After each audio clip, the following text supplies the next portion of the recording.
Last night, the United States brought the world's #1 terrorist leader to justice. Abu Bakr al-Baghdadi is dead. He was the founder and leader of ISIS, the most ruthless and violent terror organization anywhere in the world. The United States has been searching for Baghdadi for many years. Capturing or killing Baghdadi has been the top national security priority of my administration. U.S. Special Operations Forces executed a dangerous and daring nighttime raid in northwestern Syria and accomplished their mission in grand style. The U.S. personnel were incredible. I got to watch much of it. No personnel were lost in the operation, while a large number of Baghdadi's fighters and companions were killed with him. He died after running into a dead-end tunnel, whimpering and crying and screaming all the way. The compound had been cleared by this time, with people either surrendering or being shot and killed. 11 young children were moved out of the house and are uninjured.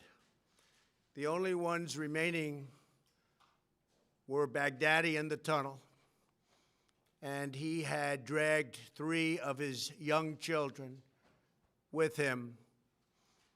They were led to certain death. He reached the end of the tunnel as our dogs chased him down. He ignited his vest, killing himself and the 3 children. His body was mutilated by the blast. The tunnel had caved in on it in addition, but test results gave certain, immediate, and totally positive identification. It was him.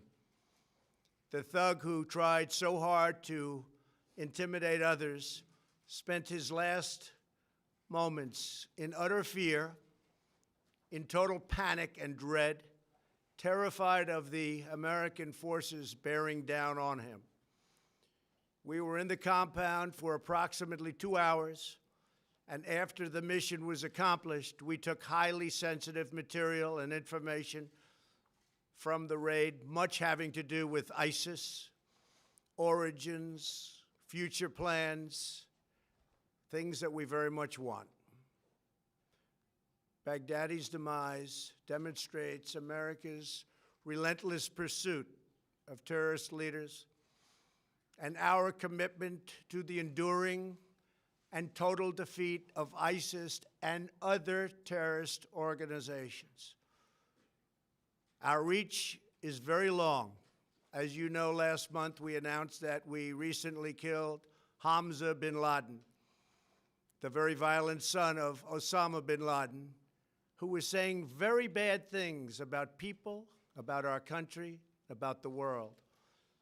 He was the heir apparent to al-Qaeda, terrorists who oppress and murder innocent people should never sleep soundly, knowing that we will completely destroy them.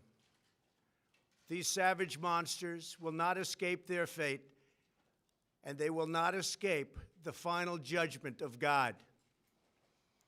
Baghdadi has been on the run for many years, long before I took office. But at my direction, as Commander-in-Chief of the United States, we obliterated his caliphate 100% in March of this year. Today's events are another reminder that we will continue to pursue the remaining ISIS terrorists to their brutal end. That also goes for other terrorist organizations. They are likewise in our sights. Baghdadi and the losers who worked for him, and losers they are. They had no idea what they were getting into. In some cases, they were very frightened puppies. In other cases, they were hardcore killers but they killed many, many people. Their murder of innocent Americans, James Foley, Stephen Sotloff, Peter Kasich, and Kayla Mueller, were especially heinous. The shocking publicized murder of Jordanian pilot, a wonderful young man, spoke to the king of Jordan. They all knew him, they all loved him. He was burned alive in a cage for all to see on the execution of Christians in Libya and Egypt, as well as the genocidal mass murder of Yazidis, rank ISIS among the most depraved organizations in the history of our world. The forced religious conversions, the orange suits prior to so many beheadings, all of which were openly displayed for the world to see. This was all that Abu Bakr al-Baghdadi, this is what he wanted. This is what he was proud of. He was a sick and depraved man, and now he's gone. Baghdadi was vicious and violent, and he died in a vicious and violent way as a coward, running and crying. This raid was impeccable and could only have taken place with the acknowledgement and help of certain other nations and people. I want to thank the nations of Russia, Turkey, Syria, and Iraq, and I also want to thank the Syrian Kurds for certain support they were able to give us. This was a very, very dangerous mission. Thank you as well to the great intelligence professionals who helped make this very successful journey possible. I want to thank the soldiers and sailors, airmen, and Marines involved in last night's operation. You are the very best there is anywhere in the world. No matter where you go, there is nobody even close. I want to thank General Mark Milley and our Joint Chiefs of Staff, and I also want to thank our professionals who work in other agencies of the United States government and were critical to the mission's unbelievable success. Last night was a great night for the United States and for the world. A brutal killer, one who has caused so much hardship and death, has violently been eliminated. He will never again harm another innocent man, woman, or child. He died like a dog. He died like a coward. The world is now a much safer place. God bless America. Thank you. Any questions? When did you first hear about that this was an operation was going to get started? We've had him under surveillance for a couple of weeks. We knew a little bit about where he was going, where he was heading. We had very good information that he was going to another location. He didn't go. 2 or 3 efforts were canceled because he decided to change his mind, constantly changing his mind. And finally, we saw that he was here, held up here. We knew something about the compound. We knew it had tunnels. The tunnels were dead end for the most part. There was one we think that wasn't, but we had that covered too, just in case. The level of intelligence, the level of work was pretty amazing. When we landed with 8 helicopters, a large crew of brilliant fighters ran out of those helicopters and blew holes into the side of the building, not wanting to go through the main door because that was booby-trapped. And it was something really amazing to see. I got to watch it along with General Milley, Vice President Pence, others in the Situation Room, and we watched it so clearly. how did you watch this? Well, I don't want to say how, but we had absolutely perfect, as though you were watching a movie. It was, that and the technology there alone is really great. A big part of the trip that was of great danger was it was approximately an hour and 10-minute flight, and we were flying over very, very dangerous territory. In fact, some of our leaders said that that could be the most dangerous, flying in and flying out.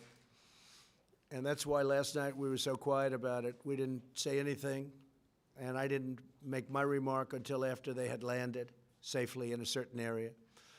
But the flight in, the flight out was a very, very dangerous part. There was a chance that we would have met unbelievable fire. Russia treated us great. They opened up. We had to fly over certain Russia areas, Russia-held areas. Russia was great. Iraq was excellent. We really had great cooperation. And you have to understand, they didn't know what we were doing and where we were going exactly. But the ISIS fighters are hated as much by Russia and some of these other countries as they are by us. And that's why I say they should start doing a lot of the fighting now, and they'll be able to. I really believe they'll be able to. Yes, Jennifer? Can you say what role the Kurds played in this, just generally? They gave us not a military role at all, but they gave us some information that turned out to be helpful, the Kurds. And can you tell us what the role of Turkey might have been in Iraq? Who? What was the role of Turkey? How did they help? Turkey, we dealt with them. They know we were going in. We flew over some territory. They were terrific, no problem. They were not problem. You know, they could start shooting, and then we will take them out, but a lot of bad things can happen.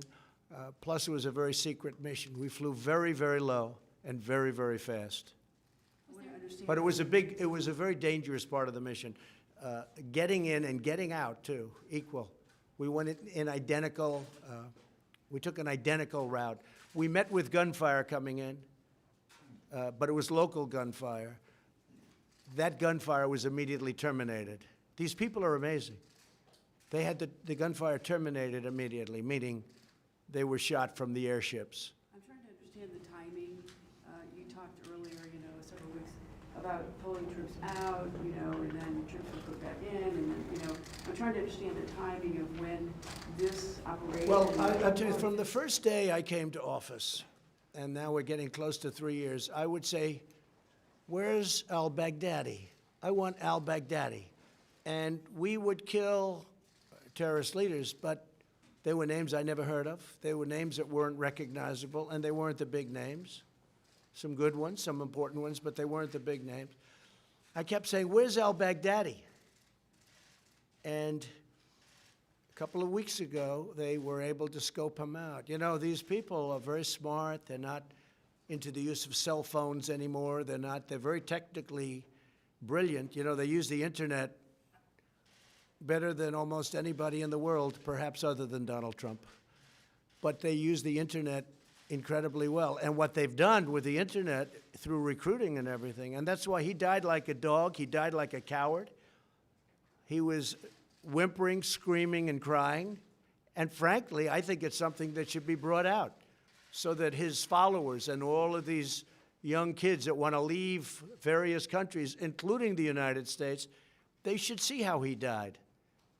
He didn't die a hero, he died a coward. Crying, whimpering, screaming, and bringing 3 kids with him to die, certain death. And he knew the tunnel had no end. I mean, it was a closed end, they call it a closed end tunnel. Not a good place to be. So this was going on before you made the announcement that you're pulling I've been out? looking for him for 3 years. I've been looking for him. I started getting some very positive feedback about a month ago. And we had some incredible intelligence officials that did a great job. That's what they should be focused on. And about what time did this operation start yesterday, sir? And have you notified? Well, this operation started 2 weeks ago in terms of the real operation, because we had him scoped. We thought he'd be in a certain location. He was. Things started checking out very well. We were involved on our own team with some brilliant people who I've gotten to know, brilliant people that love our country, highly intelligent people, and we've had it pretty well scoped out for a couple of weeks. But he tends to change immediately. He had a lot of cash. He tends to change like on a dime, where he'll be going to a certain location, all of a sudden he'll go someplace else, and you'll have to cancel. But this was one where we knew he was there, and you can never be 100% sure because you're basing it on technology more than anything else. But we thought he was there, and then we got a confirmation. And when we went in, they were greeted with a lot of firepower, I'll tell you, these guys, they do a job. They are so brave and so good. And so importantly, many of his people were killed, and we'll announce the exact number over the next 24 hours. But many were killed. We lost nobody. Think of that. It's incredible.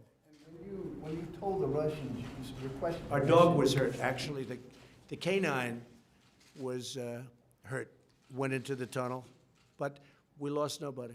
So you requested to the Russians to fly over this area they controlled. What did you tell them? We spoke to the Russians. What did you tell them? We told them we're coming in. Okay. And they said, thank you for telling us. They were very good. But did you tell them why? No. No, they did not know why. Was any other country? We did tell them, we think you're going to be very happy because, you know, again, they hate ISIS as much as we do. You know what ISIS has done to Russia. So, no, we did not tell. They did not know the mission, but they knew we were going over an area that they had a lot of firepower. And have you notified the congressional leaders about this, Pelosi? We've notified some. McConnell? Others are being notified now as I speak. We were going to notify him last night, but we decided not to do that because Washington leaks like I've never seen before. There's no country in the world that leaks like we do. And Washington is a leaking machine. And I told my people we will not notify them until our great people are out. Not just in, but out. I don't want to have them greeted with firepower like you wouldn't believe. So we were able to get in. It was top secret. It was kept. There were no leaks, no nothing. The only people that knew were the few people that I dealt with. And again, Mark Milley and the Joint Chiefs of Staff were incredible. We had some tremendous backup. Robert O'Brien, Secretary Esper, Secretary Pompeo. Pence, I told you, he was great. This is a very small group of people that knew about this. We had very, very few people. A leak could have cost the death of all of them. Now, they're so good that I think nothing was going to stop them anyway. You want to know the truth. That's how good they were. We had them also surrounded by massive air power, up in the air yesterday, surrounded at very high levels. We were very low. We had tremendous air power. And you watched all this from the sit room? Who were you with in the sit room when you watched this? Secretary Esper, a few of the Joint Chiefs, Mark Milley, some generals. We had some very great military people in that room, and we had some great intelligence people. Robert O'Brien. It's really good. Yes. Was the pullout of the U.S. troops in Syria last month strategically tied in with this raid? No, the pullout, right, sure, it's a great question, and you're doing a great job, by the way.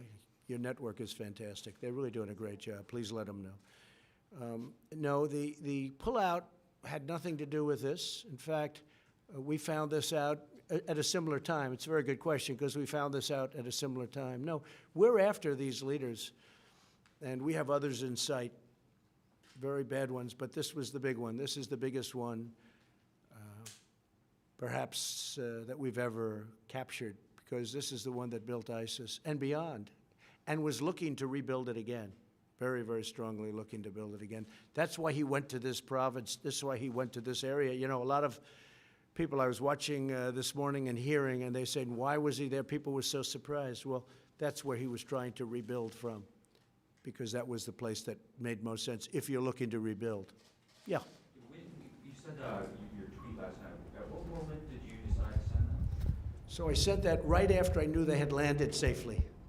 When they had Right. returned? And that was to notify you guys that you have something big this morning, so you wouldn't be out playing golf or tennis Where did they or land? otherwise being indisposed. Where were they safe? Where did they landed? I'd rather not say, but we landed in a very friendly port in a friendly country. Give you any pause about your decision to withdraw? No, I those? think it's great. Look, we don't want to keep soldiers between Syria and Turkey for the next 200 years. They've been fighting for hundreds of years. We're out. But we are leaving soldiers to secure the oil. Now, we may have to fight for the oil. That's okay. Maybe somebody else wants the oil, in which case they have a hell of a fight. But there's massive amounts of oil, and we're securing it for a couple of reasons. Number one, it stops ISIS, because ISIS got tremendous wealth from that oil. We have taken it. It's secured. Number two, and again, somebody else may claim it, but either we'll negotiate a deal with whoever's claiming it, if we think it's fair, or we will militarily stop them very quickly. We have tremendous power in that part of the world. We have, the airport is right nearby. A very big, very monstrous, very powerful airport, and very expensive airport that was built years ago. We're in that Middle East now for $8 trillion. So we don't want to be keeping Syria and Turkey. They're going to have to make their own decision. The Kurds have worked along incredibly with us, but in all fairness, it was much easier dealing with the Kurds after they went through 3 days of fighting, because that was a brutal 3 days. And we would have said to the Kurds, hey, do you mind moving over 7 miles? Because, they were in the middle mostly. So you have 7 or 8 miles. Could you mind moving over? Because I have to say, Turkey has taken tremendous deaths from that part of the world. We call it a safe zone, but it was anything but a safe zone. Turkey has lost thousands and thousands of people from that safe zone. So they've always wanted that safe zone for many years. I'm glad I was able to help them get it. But we don't want to be there. We want to be home. I want our soldiers home or fighting something that's meaningful. I'll tell you who loves us being there. Russia and China. Because while they build their military, we're depleting our military there.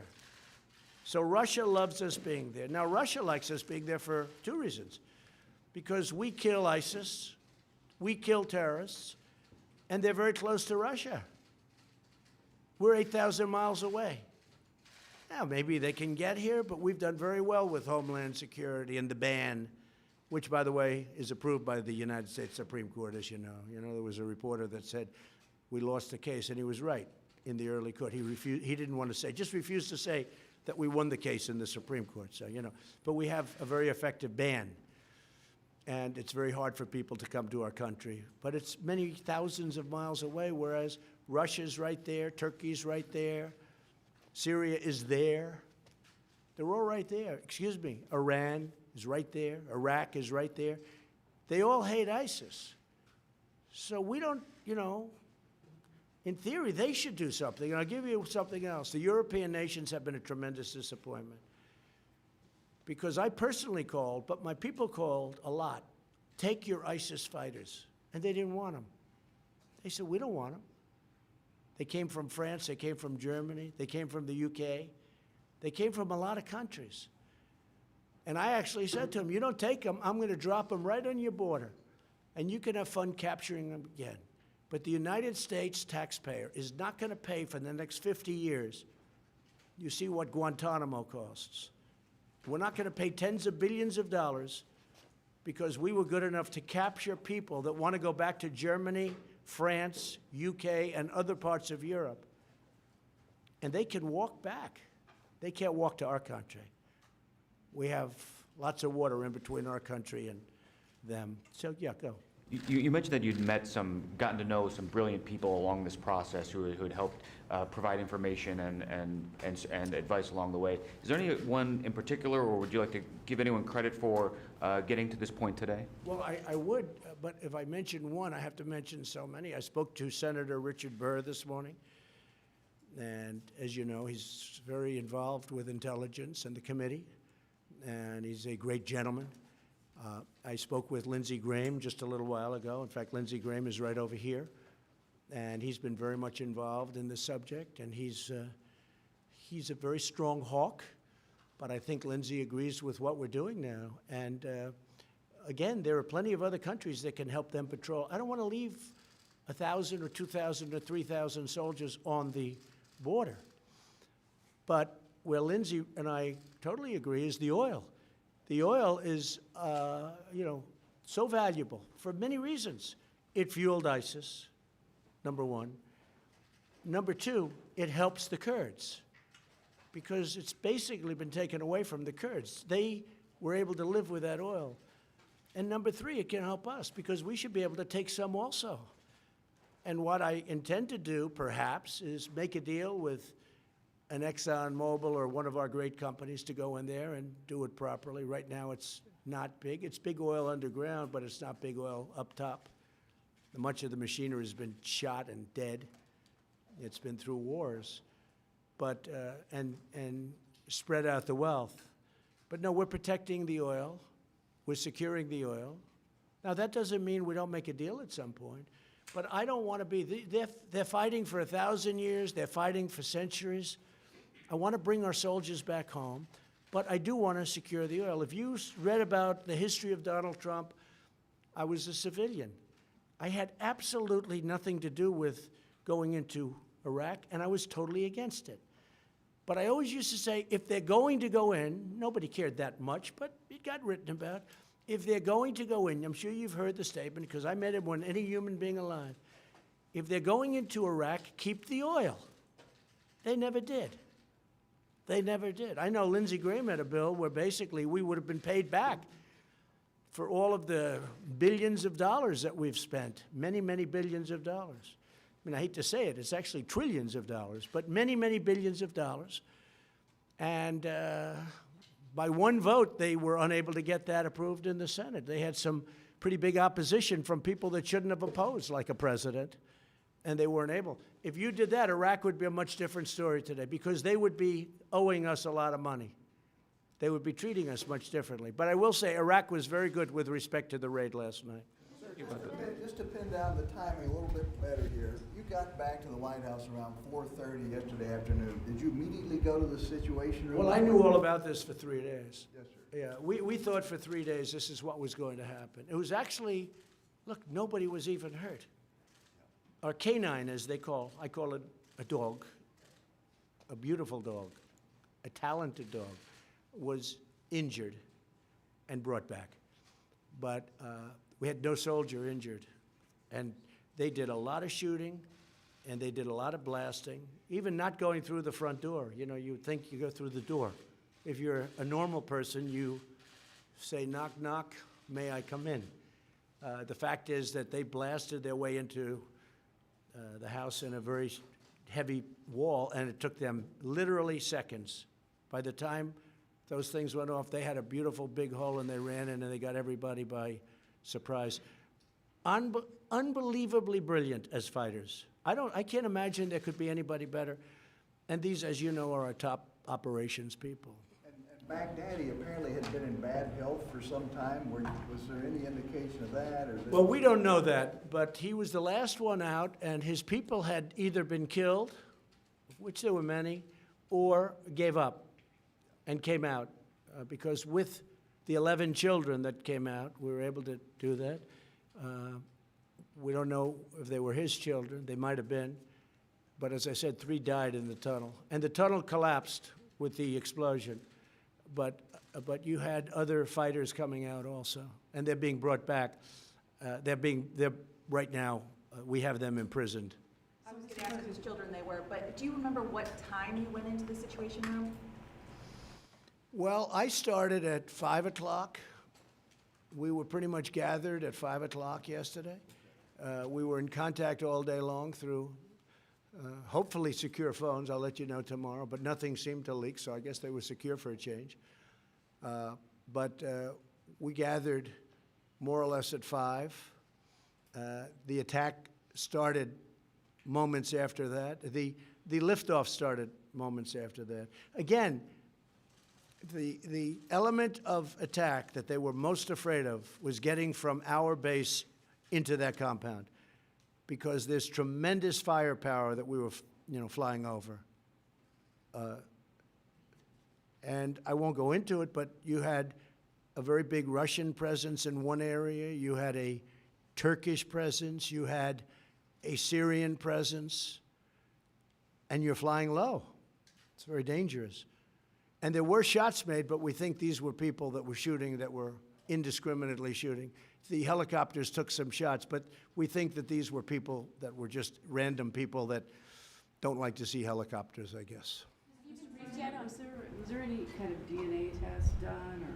So where that's the another body, part you know? of the genius of these people. They have his DNA, more of it than they want even. And they brought it with them with lab technicians who were with them. And they assumed that this was Baghdadi. They thought visually it was him, but they assumed it was him, and they did an on-site test. They got samples. And to get to his body, they had to remove a lot of debris because the tunnel had collapsed, but these people are very good at that.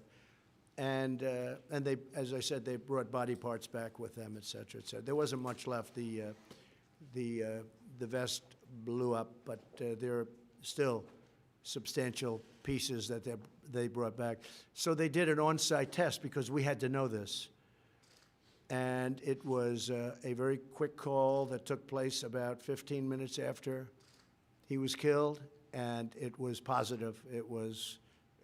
This is a confirmation, sir. There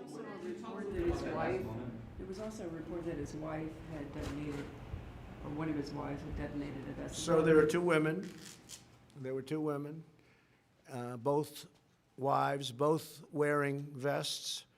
They had not detonated, but the fact that they were dead and they had vests on made it very difficult for our men, because they had vests on, and it made it very difficult for our men, because you never know what's going to happen.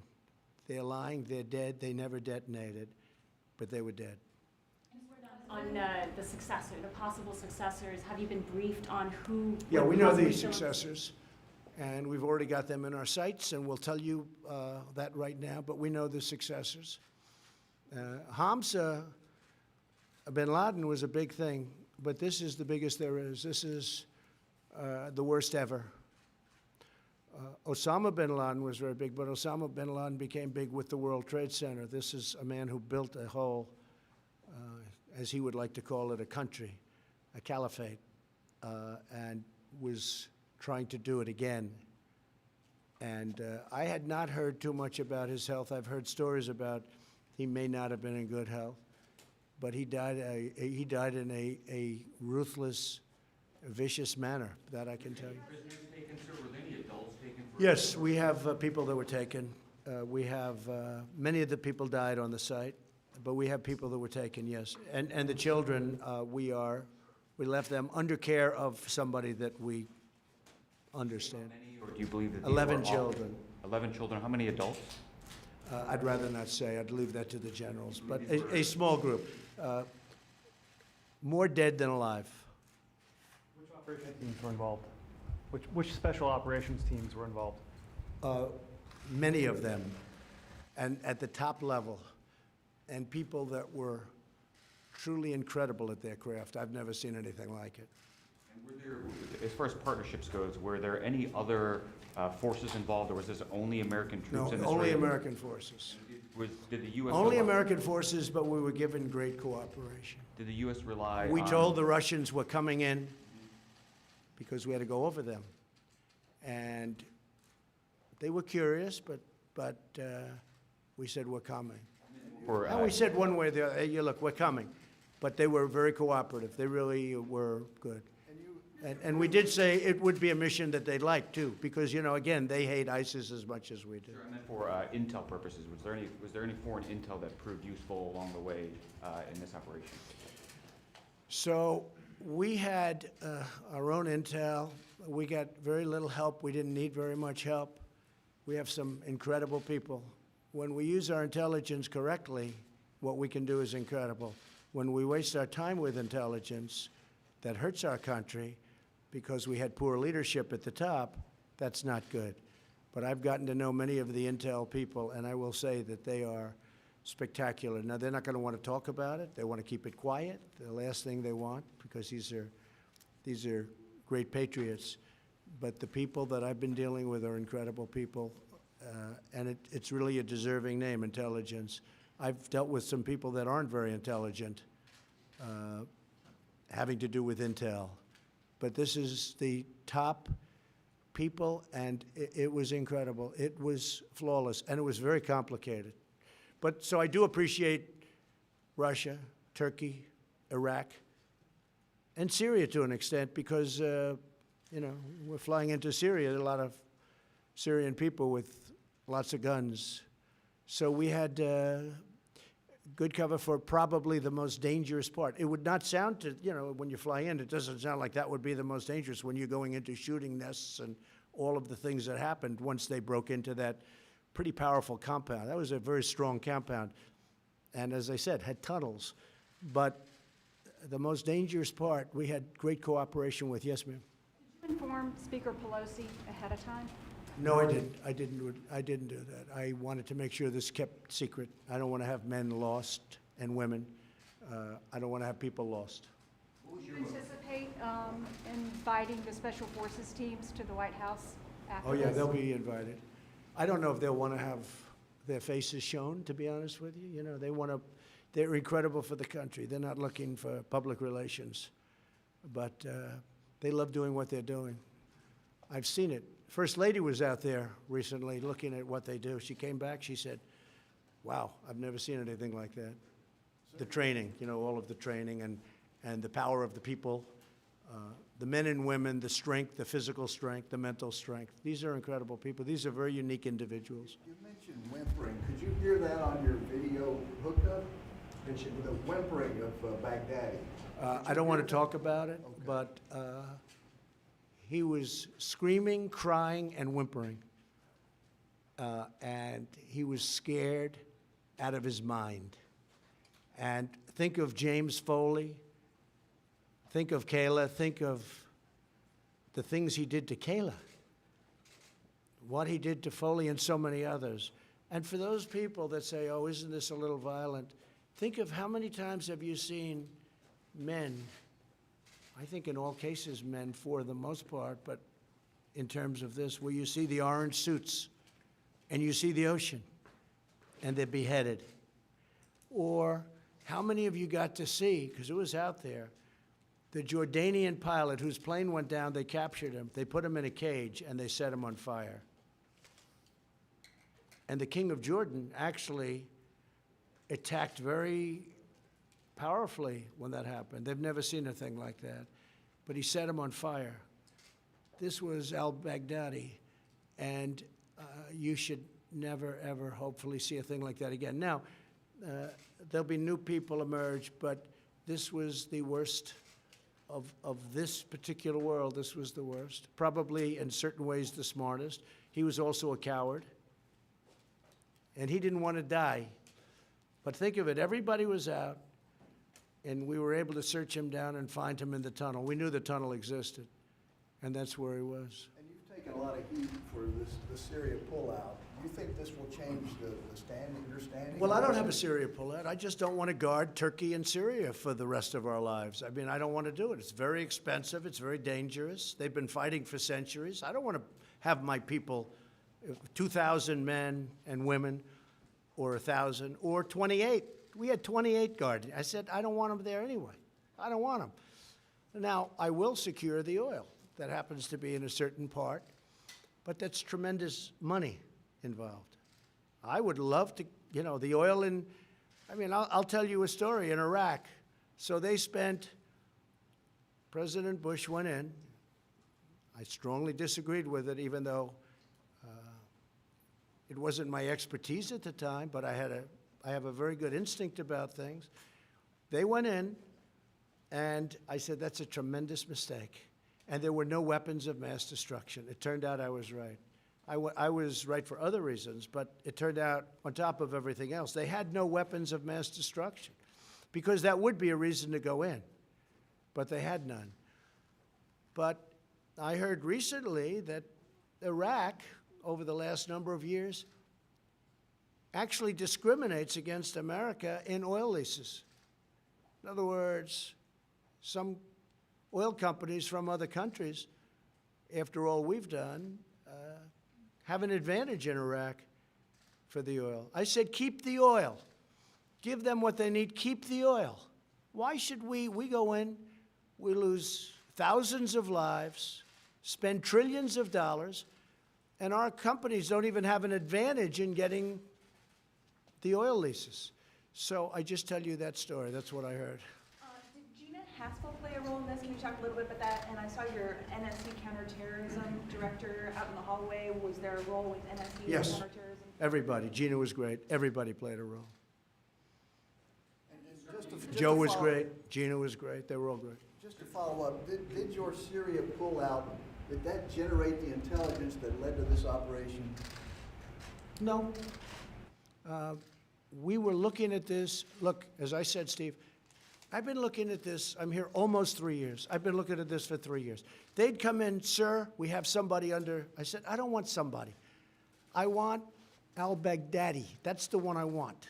They'd say, well, we have somebody else. I said, that's great. Fine. Take him out. But I want al-Baghdadi. That's who I want. I don't want other people. And then I also wanted Hamza bin Laden, because he's a young man, around 30, looks just like his father, tall, very handsome, and he was talking bad things, just like his father. You know, if you read my book, there was a book just before the World Trade Center came down, and I don't get any credit for this, but that's okay. I never do. But here we are. I wrote a book, a really very successful book, and in that book, about a year before the World Trade Center was blown up, I said, there is somebody named Osama bin Laden. You better kill him or take him out, something to that effect. He's big trouble. Now, I wasn't in government. I was building buildings and doing what I did, but I always found it fascinating. But I saw this man, tall, handsome, very charismatic, making horrible statements about wanting to destroy our country. And I'm writing a book. I think I wrote 12 books. All did very well. And I'm writing a book. World Trade Center had not come down. I think it was about, if you check, it was about a year before the World Trade Center came down. And I'm saying to people, take out Osama bin Laden, that nobody ever heard of. Nobody ever heard of. I mean, al-Baghdadi, everybody hears because he's built this monster for a long time. But nobody ever heard of Osama bin Laden until really the World Trade Center. But about a year, you'll have to check it, a year and a half before the World Trade Center came down, the book came out. I was talking about Osama bin Laden. I said, you have to kill him. You have to take him out. Nobody listened to me. And to this day, I get people coming up to me. They said, you know what, one of the most amazing things I've ever seen about you is that you predicted that Osama bin Laden had to be killed before he knocked down the World Trade Center. It's true. Now, most of the press doesn't want to write that, but, you know, but it is true. If you go back, look at my book. I think it was The America We Deserve. I made a prediction, and let's put it this way. If they would have listened to me, a lot of things would have been different. Can you talk about some of the difficult decisions you had along the way here in this operation? Anything that weighed on you or that you had to? Well, just death. I mean, you know, I'm sending a large number of brilliant fighters. These are the greatest fighters in the world. I'd rather let the generals tell you, but a large number. We had 8 helicopters, and we had many other ships and planes. It was a large group, and again, this is a large group heading over very, very strong firepower areas where that was decision one. Will they make it? And they made it. But they took fire, but they made it. They didn't take, we don't believe, again, it was nation fire. We believe it was individual group fire or gang fire, as they call it. So they made it. So that was a big relief. Then they went in, they blasted their way in, you've heard. They blasted their way in so quickly. It was incredible because this building was quite powerful, strong. They blasted their way in, and then all hell broke loose. It's incredible that nobody was killed or hurt. We had nobody even hurt. And that's why the dog was so great. We actually had a robot to go in the tunnel, but we didn't get it because we were tracking him very closely. But we had a robot just in case, because we were afraid he had a suicide vest on, and if you get close to him and he blows it up, you're going to die. You're going to die. He had a very powerful suicide vest. Making decisions in the moment while troops are on the ground? No, they had it just incredible. We were getting full reports on literally a minute-by-minute basis.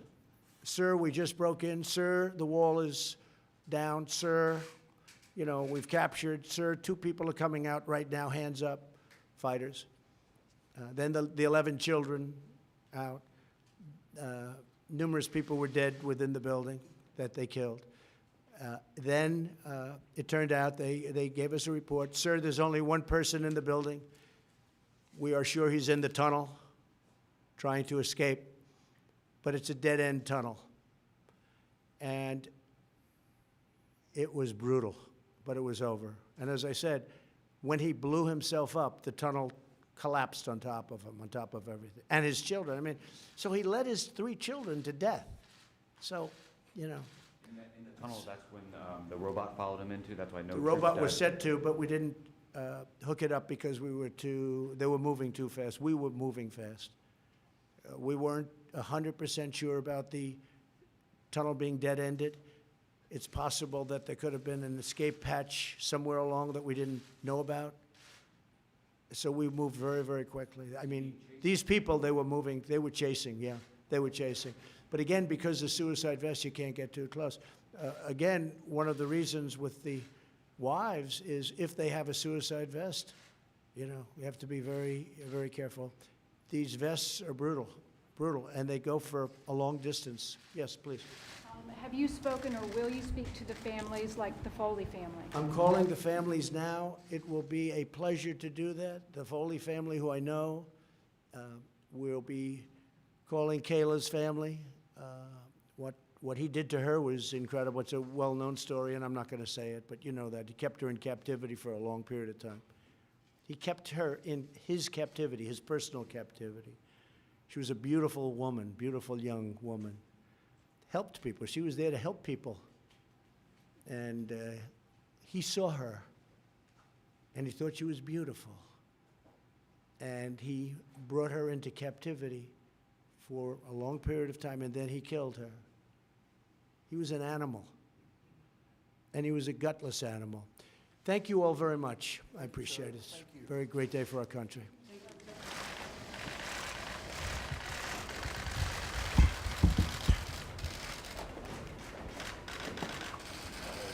Yeah.